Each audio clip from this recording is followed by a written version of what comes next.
2 Chronicles chapter 24. Joash was 7 years old when he became king, and he reigned in Jerusalem for 40 years.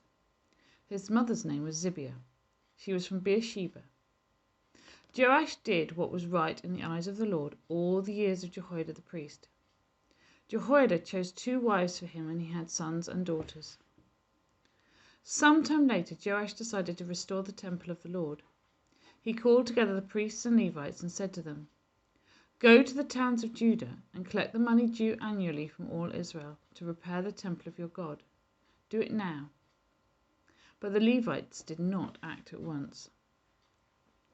Therefore the king summoned Jehoiada the chief priest and said to him, "Why haven't you required the Levites to bring in from Judah and Jerusalem the tax imposed by Moses, the servant of the Lord, and by the assembly of Israel for the tent of the covenant law?" Now the sons of that wicked woman Athaliah had broken into the temple of God and had used even its sacred objects for the Baals.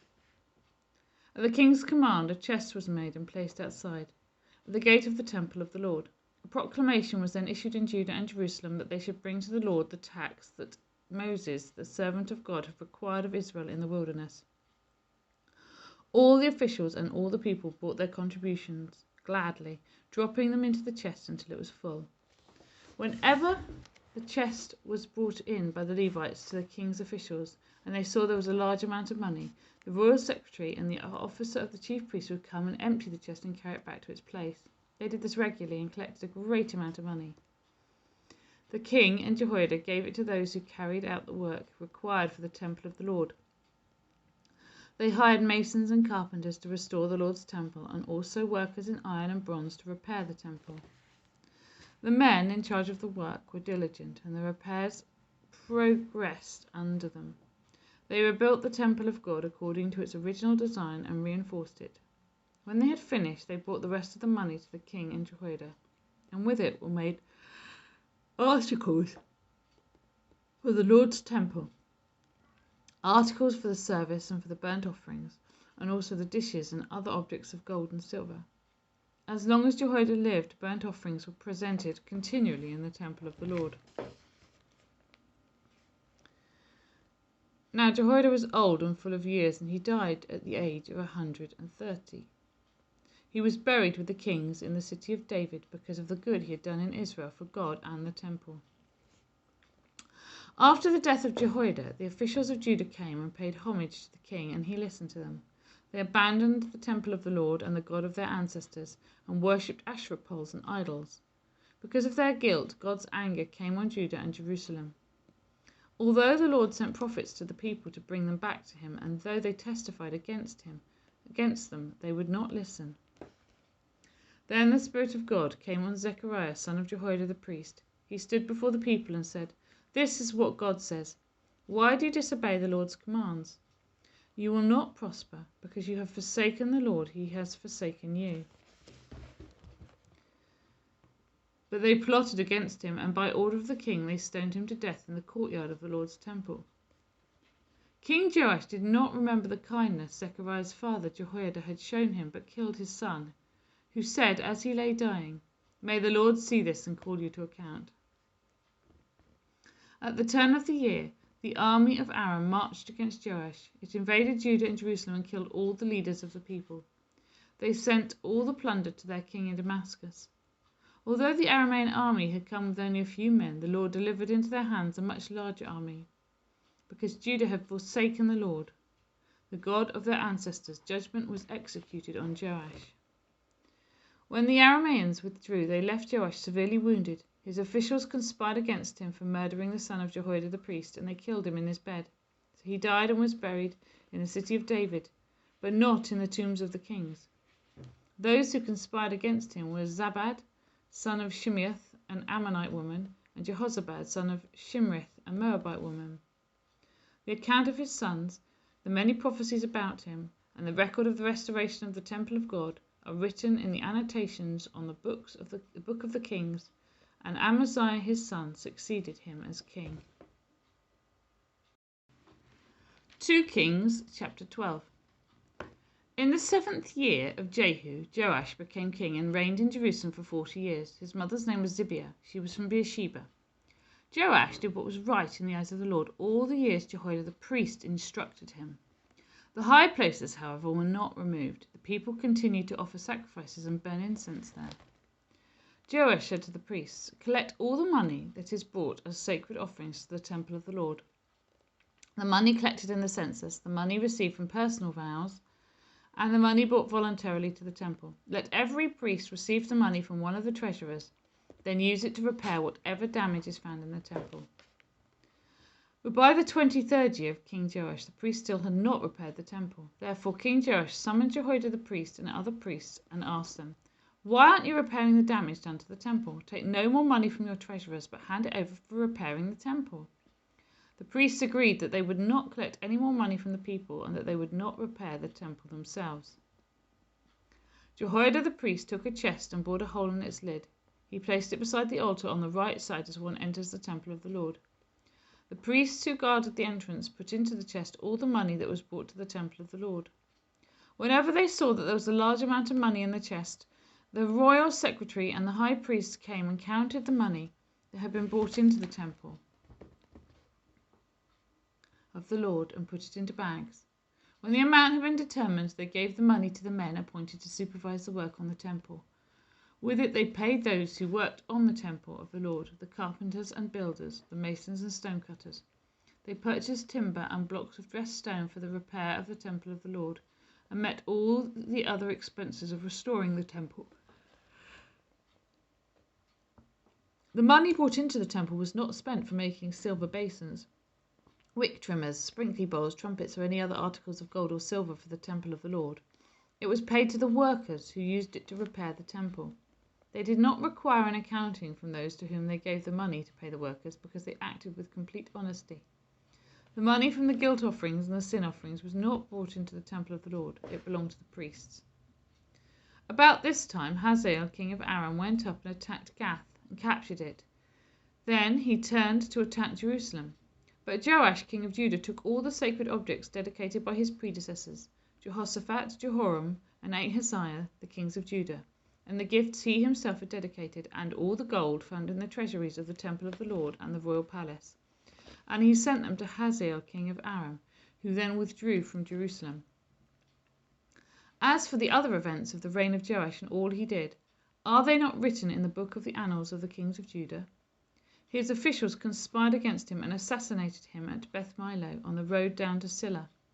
The officials who murdered him were Jozabad, son of Shimeath, and Jehozabad, son of Shomer. He died and was buried with his ancestors in the city of David, and Amaziah his son succeeded him as king.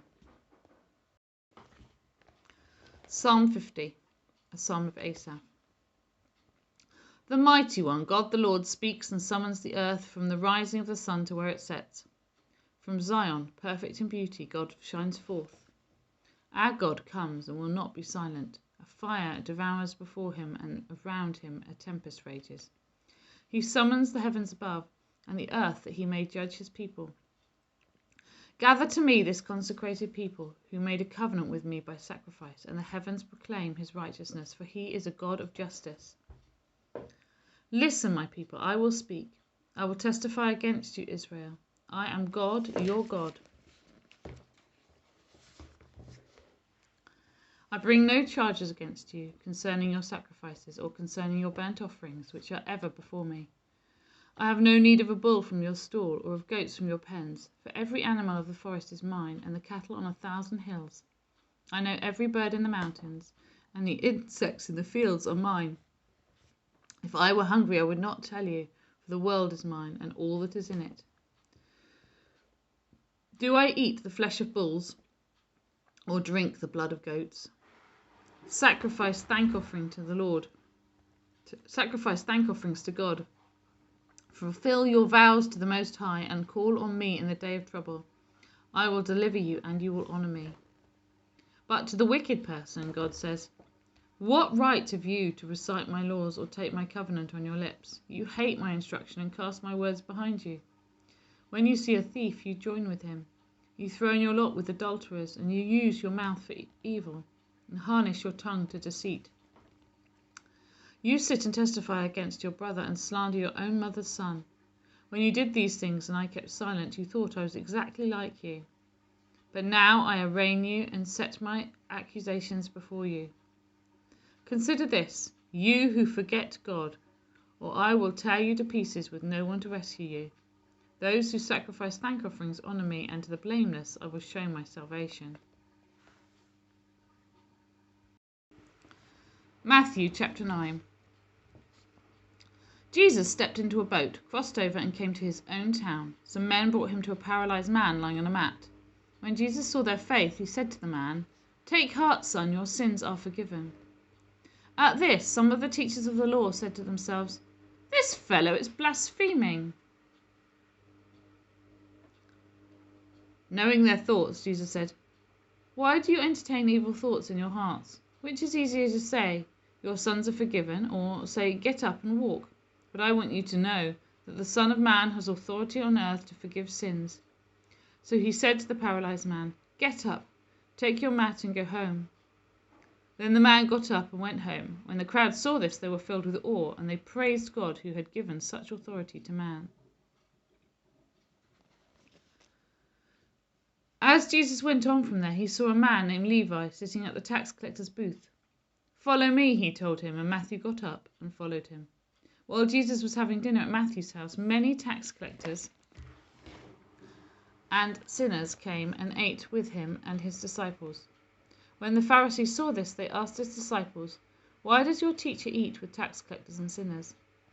On hearing this, Jesus said, "It is not the healthy who need a doctor, but those who are ill. But go and learn what this means. I desire mercy, not sacrifice, for I have come to call the righteous. I have not come to call the righteous, but sinners." Then John's disciples came and asked him, "How is it that we and the Pharisees fast often, but your disciples do not fast?" Jesus answered, "How can the guests of the bridegroom mourn while he is with them? The time will come when the bridegroom will be taken from them, and then they will fast. No one sews a patch of unshrunk cloth on an old garment, for the patch will pull away from the garment, making the tear worse. Neither do people pour new wine into old wineskins. If they do, the skins will burst, and the wine will run out, and the wineskins will be ruined. No, they pour new wine into new wineskins, and both are preserved." While he was saying this, a synagogue leader came and knelt before him and said, "My daughter has just died, but come and put your hand on her, and she will live." Jesus got up and went with him, and so did his disciples. Just then, a woman who had been subject to bleeding for 12 years came up behind him and touched the edge of his cloak. She said to herself, "If only I touch his cloak, I will be healed." Jesus turned and saw her. "Take heart, daughter," he said, "your faith has healed you." And the woman was healed at that moment. When Jesus entered the synagogue leader's house and saw the noisy crowd and the people playing pipes, he said, "Go away. The girl is not dead, but asleep." But they laughed at him. After the crowd had been put outside, he went in and took the girl by the hand, and she got up. News of this spread throughout all the region. As Jesus went on from there, 2 blind men followed him, calling out, "Have mercy on us, Son of David." When he had gone indoors, the blind men came to him and asked him, "Do you believe?" And he asked them, "Do you believe that I am able to do this?" "Yes, Lord," they replied. Then he touched their eyes and said, "According to your faith, let it be done to you." And their sight was restored. Jesus warned them sternly, "See that no one knows about this." But they went out and spread the news about him all over the region. While they were going out, a man who was demon-possessed and could not talk was brought to Jesus. And when the demon was driven out, the man who had been mute spoke. The crowd was amazed and said, "Nothing like this has ever been seen in Israel." But the Pharisees said, "It is by the prince of demons that he drives out demons." Jesus went through all the towns and villages, teaching in their synagogues, proclaiming the good news of the kingdom, and healing every disease and illness. When he saw the crowds, he had compassion on them, because they were harassed and helpless, like sheep without a shepherd. Then he said to his disciples, "The harvest is plentiful, but the workers are few. Ask the Lord of the harvest, therefore, to send out workers into his harvest field."